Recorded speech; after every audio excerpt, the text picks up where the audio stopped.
Hi, welcome to my channel. Today we're going to be talking about Come Follow Me for March, and I'm excited to go over this with you. So if you like this kind of content or other homeschool content, please remember to subscribe and let's get into this video. Okay, so it is crazy to me that I'm already doing Come Follow Me for March. Like, where's this year gone? I had a baby, that's what happened. I feel like the whole year is gonna disappear just like that. So let's get into this. I just wanna mention a few things. There's just so many good stories in the Old Testament, and it's so fun to go through. It's fun to do Come Follow Me for. A lot of it involves me just kind of leaving it open-ended for you to draw pictures or to write about the stories, because they're just so fun to learn about, and I want my kids to be familiar with the stories. So one of the first things I wanted to mention in here is we're going to talk about honesty or integrity, if you wanted to label it that as well, with Jacob and Rachel, because Rachel is promised to Jacob. Her dad Laban says that they can get married if Jacob will work for him for so many years, and then he breaks his promise and ends up marrying Leah instead, but Jacob doesn't know that. So we're going to talk about the importance of being honest. So what happens when we are honest and what happens when we're dishonest. And so you can read the story, and then you can go to the For Strength of Youth pamphlet if you want to see some further ideas about what happens when we're honest and what happens when we're not honest, and just kind of brainstorm it together. I feel like a lot of the activities I've been coming up with recently are more just a big group activity or a family, you know, if you don't have a big family, just a family activity with mom and dad and the kids. And you could write ideas on the board and things like that for them to copy here, if they're, especially with younger kids, because otherwise you're gonna spend a lot of time helping them spell words and write sentences. So you could do that. And I just thought it was a good reminder of the importance of being true to our word, what we say, following through with it. And then we're gonna be talking about Joseph in Egypt, which is one of my favorite stories. I love it so much. So there's a lot of good stuff. It covers 2 weeks of March is going to be Joseph going, being sold into Egypt and Joseph in Egypt. So this is talking about Joseph's coat and his dreams that he had. And so then you're gonna read the scripture, the kids can draw a picture of his coat. And then in the bottom 2 boxes, they're gonna draw a picture of something they understand from the 2 dreams that he had. And again, this is where having parent involvement is important, because some of these things, they're hard for even me to understand. So going through and trying and explaining them to your kids is gonna make it a lot easier for them to understand what's going on. And then we'll also have a section on Potiphar's wife, talking about fleeing temptation. So I put sections of verses for the story here. And so they're gonna go through, or you can go through with them and read all together. And they're gonna pick something from those verses to draw a picture of, or they could write something if they wanted to, but I did it with the intent to draw a picture of something from each of those sections. And then if you wanted them to remember the story even better, have them retell it using their pictures, either to somebody that wasn't there, or even to retell it just to the whole group. You could stand up, and it's practicing their public speaking and being comfortable talking in front of groups, but also just helping them remember the story better.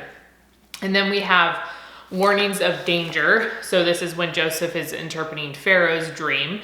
And so in this, you're gonna pick one of the verses, and it says pick one part of the dream or interpretation of the dream to draw a picture of in this top box.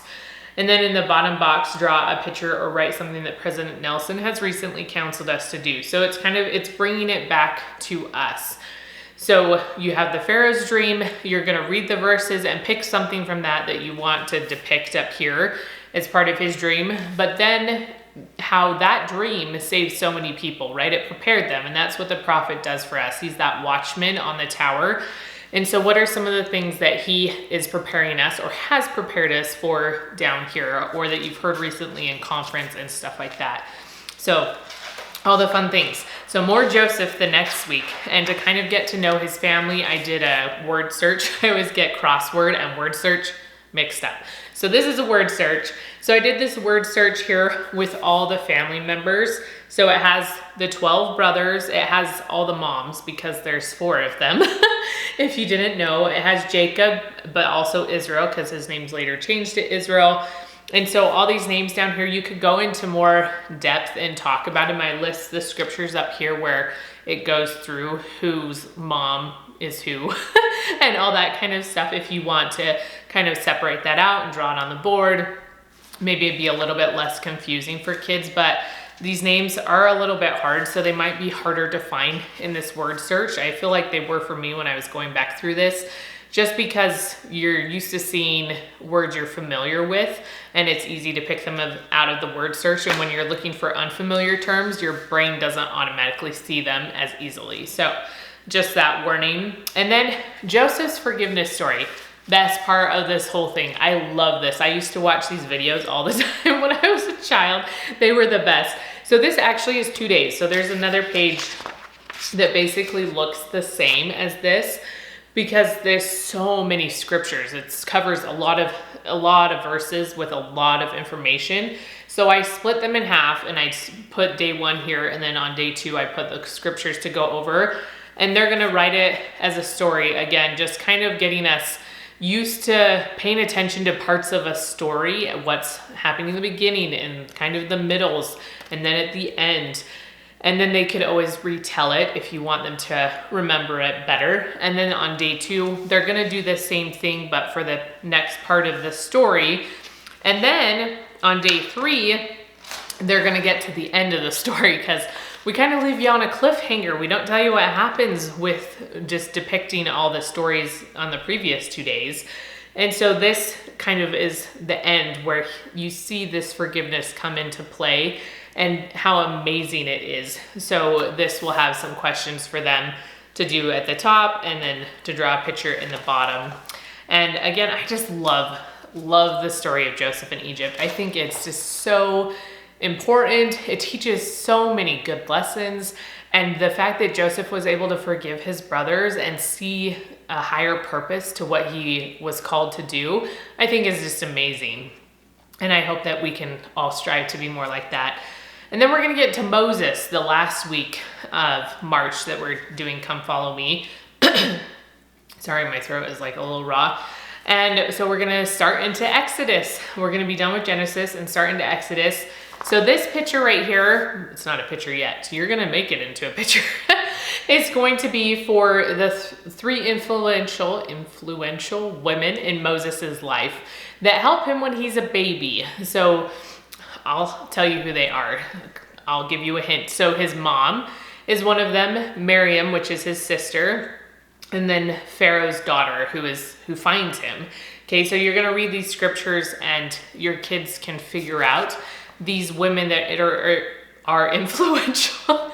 Sorry, I'm talking so fast because I'm trying to get so many things done and trying to keep a baby happy, and so I'm just like stumbling over my words. So sorry if this video is like trying to get all the things done. So you could always talk about some of the women too that have been influential in your family's life, and you know, whether it's grandma or maybe a sibling, like a sister, or maybe just a really good friend, somebody maybe that introduced you to the church. This would be a great time to talk about those women as well. And then the last thing I wanted to mention is about being reverent in holy places. So when they have the burning bush and Moses goes there, the Lord asks him to remove his shoes because he's standing on holy ground.